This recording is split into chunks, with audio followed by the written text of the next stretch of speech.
আশীর্বাদ করছি রে মা, তুই দীর্ঘজীবী হ। হ্যাঁ হ্যাঁ রে মা, আমার মনে পড়েছে তুই আমার ঔরজাত কন্যা। হ্যাঁ পিতা। এখন আমার কি হবে পিতা? তোকে জানি আমি খুব চিন্তায় পড়লাম না। সাউন্ড বন্ধ হয়ে যাচ্ছে কেন? কেন পিতা? কেন না এই লোক সমাজে তোকে যে ঠাঁই দেবে না মা। কি বলছেন পিতা? তাহলে এখন আমি কি করবো পিতা?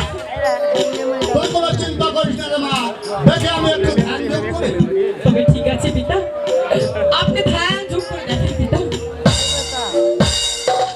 হ্যাঁ হ্যাঁ, আমার মনে পড়েছে ওই যে পূর্ব আর পশ্চিম আর এই উত্তর আর এই দক্ষিণ, এই দক্ষিণ দ্বারে মণ্ডপ ঘরে তোকে থাকতে হবে রে মা। আমি তাকে থাকবো পিতা, তবে যে আমার একটা কথা পিতা। পিতা বল কি কথা তো? তোমাকে তো সত্য করতে হবে পিতা।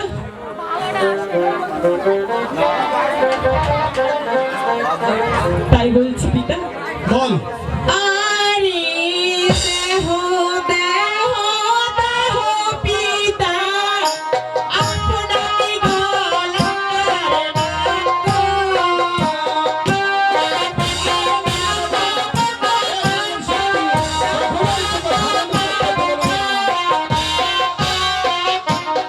আরে দেহ দেহ পিতা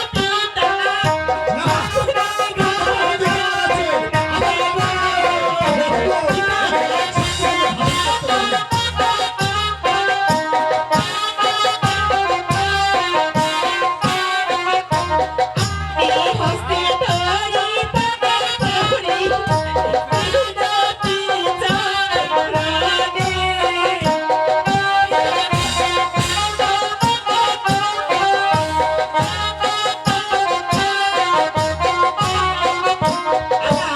সকল দেবের পূজা হচ্ছে প্রতি ঘরে ঘরে পিতা আমার ভোজনা পিতা আমাকে যে দিতে হবে পিতা।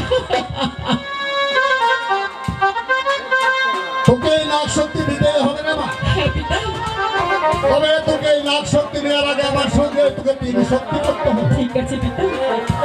আমি তা কি করবো পিতা? তার আমার কিছু শর্ত আছে না মা। ঠিক আছে পিতা বলতে পারো। তুই বিনা দোষে সেই বিনা কারণে কোনো মায়ের কোন খালি করতে পারবি না। তবে ঠিক আছে পিতা আমি বিনা দোষে বিনা কারণে পুরো মায়ের কোল খালি করবো না পিতা। আরো শর্ত শুনবে মা। আবার কি সত্য করে এই নাক শক্তি আমি দেবো। এই নাক শক্তি তুই কখনোই নিয়ে খেলা করতে পারবি না। তবে ঠিক আছে পিতা আমি কখনো খেলা করবো না পিতা। তবে আরো কিছু শর্ত আছে রে মা। আবার কি সত্য পিতা? তুই ওই গাছের আগা খাবি, তুই মদ খাবি, কিন্তু ওই মূল কখনোই খাবি না রে